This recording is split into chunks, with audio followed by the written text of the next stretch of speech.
Hi, my name is Kevin Martin. I'm the lead singer of the band Candlebox, and we are coming to Australia to rock your socks. Beautiful, Kevin. Thanks for joining us today. My pleasure. Thanks for having me. No worries. As you say, bro, Candlebox will be touring Australia for the first and last time ever next year, starting in Brisbane on January the 10th, before hitting Sydney and Melbourne and finishing in Adelaide on January the 14th. So the most obvious question, bro, is how and why have you neglected us for 30 years? Everybody keeps asking why I've neglected Australia. I've been trying to come there for 30 years. You can talk to promoters about it. How about that? Yeah, it's been a dream of mine. I mean, I'm married to an Australian woman. I've got an extended Australian family over there that I love very much. I've been coming to Australia for the past 23 years. My affinity for that country goes beyond. I think I was Australian in a past life.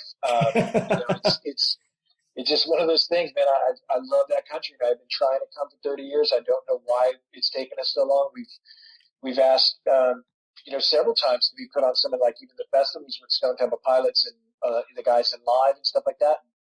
I guess maybe Australian promoters just didn't think we were worth a pot to piss in. I don't know, but I cannot tell you how excited I am to be coming to play there, man. Because I am looking forward to playing in the country that I would hopefully at some point call home. Very good, man. And the show's a part of your global farewell tour, so it's going to be a bittersweet moment for you and your Australian fans too, isn't it?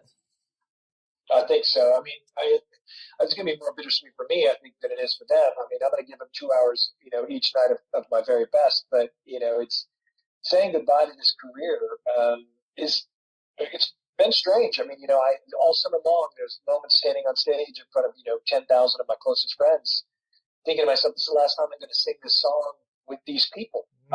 It's a strange emotion, but I think for me, being home during COVID and spending time with my wife and my son and realizing just how much I had actually missed of that life with them was pretty earth-shaking for me. And I sat down with my wife right around, I would say September of 2020, October of 2020, and I said, listen, I think I'm pretty much ready to kind of put all this music thing behind me and be a husband and a father. And is that okay with you? And she says, okay with me.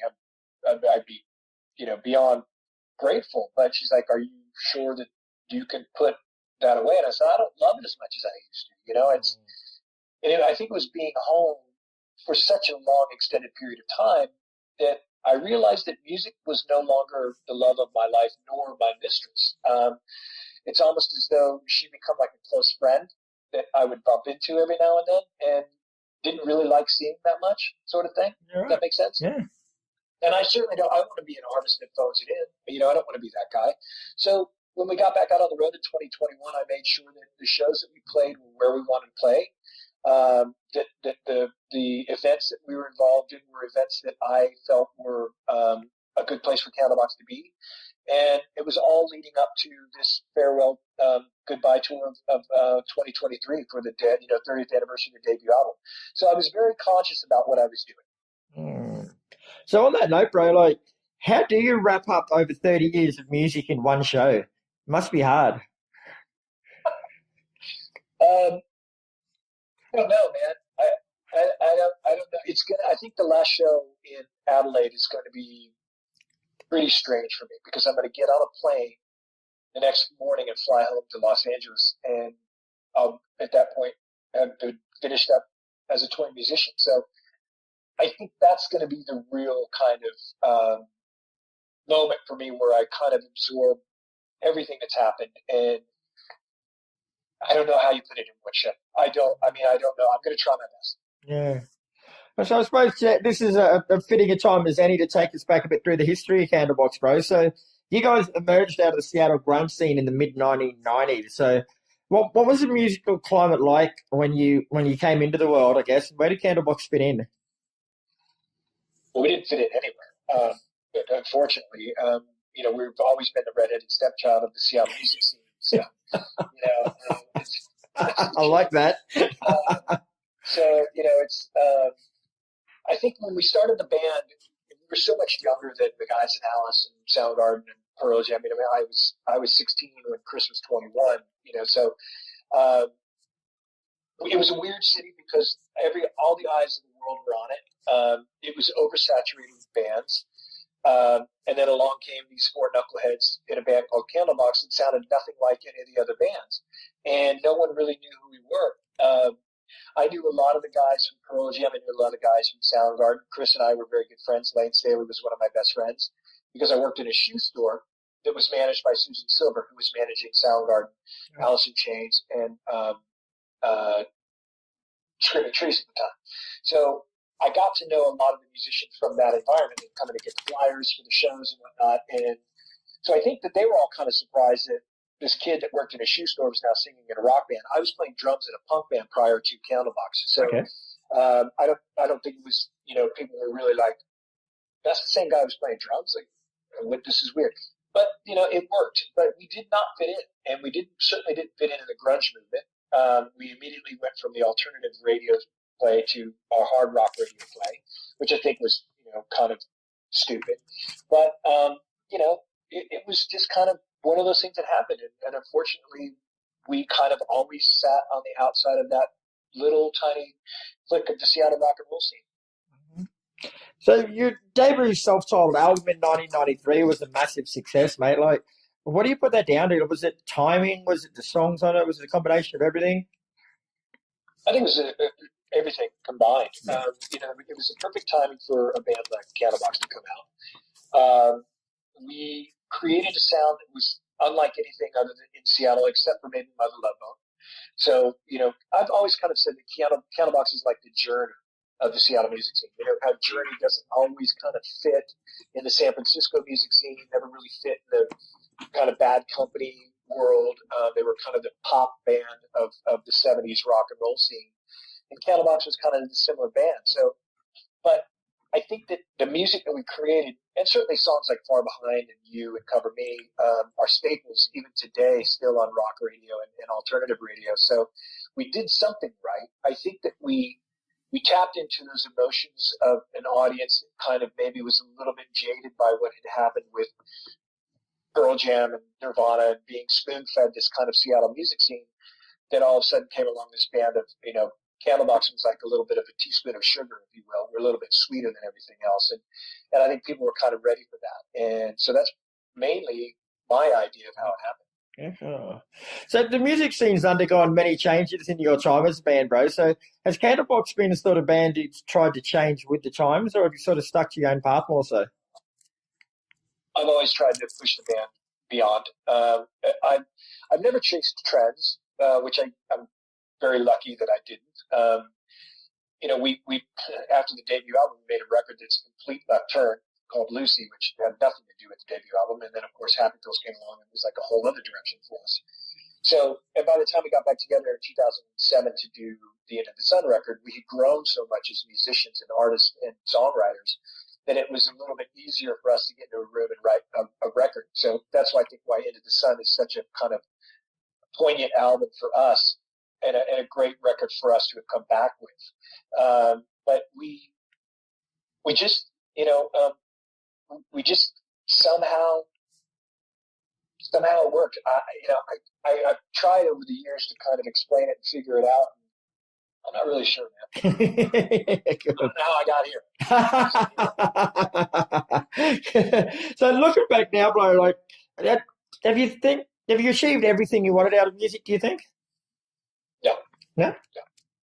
I've achieved everything that I think music has allowed me to achieve. Yeah. I don't know if right now I have no desire to make music anymore. I have no desire to create songs or write songs. I've been asked to produce some records, which I think I would certainly like to do. But no, I don't think I've achieved everything musically I want to. But I think music, like I said, has given me a great gift, and it's something that I will cherish for the rest of my life. And every time I look at, the vinyl that's hanging on my walls or the placards or whatever that I've, accomplished over those years, it's a good, warm feeling in my heart, and I'm happy with that. Mm-hmm. So back to a bit more modern stuff, bro. Like you recently released your final album, The Long Goodbye. So how have fans received that? I don't know. I mean, the ones that I've spoken to love it. they're like, this is the best record Candlebox has ever made. And I think that took a minute for them because I don't think they were prepared for me to release a record that was only 35 minutes long. And that's, with the vinyl which comes out, I think on Friday, there's an additional 3 or 4 tracks on it. So, but we wanted to make a concise record that gave you the 30 years of me being in this business and the things that I've learned and the music that I've created and the lives that I've been affected by, or the lives that have been affected by me. And I think that in the process of us discussing how to make this record, we found the direction we wanted to go. And that direction was, these are the only songs that we want to do right now. This is the only record we want to make. We don't really have any concern as to whether anybody likes it. This is where we are, and this is our long goodbye. And I think that we knew that it was going to be kind of an interesting statement to make as a band, because it's been a long, illustrious, kind of strange career for me. And I discussed all these songs in depth with the guys in the band before we even recorded them to make sure that we were going in the direction that we wanted to go. I didn't want to make a record that this is my last record, you guys are playing on it, and that's how it's going to be. Yeah. It was like, you're a part of my band now. How do you want to be perceived? How do you feel I should be perceived? What are your thoughts on these songs? How much energy do we want to put into this? How much difference? What do we want to create? What textures? What levels do we want to go to? So it was really a fully collaborative effort, and I was very pleased with that, and I was very excited about it. So for me, this is my favorite Candlebox record, and I think that the fans that have heard it love it, and I just hope that it's a record that I want the whole world to hear. I know that's not going to happen, but I think that it should, and I think there are songs in here that could affect most people in a positive way, in a positive. Mm-hmm. Before we go, mate, have you started up 3 new Spotify playlists to help listeners get in touch with bands that we interview? So can you give it, using Candlebox songs, can you give us a song for a playlist to get the party started, one for a playlist to save your marriage, and one for a playlist that could potentially end your marriage? Get the party started.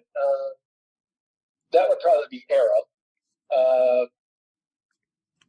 Save a Marriage would be the song Maze on the new record. And End a Marriage would be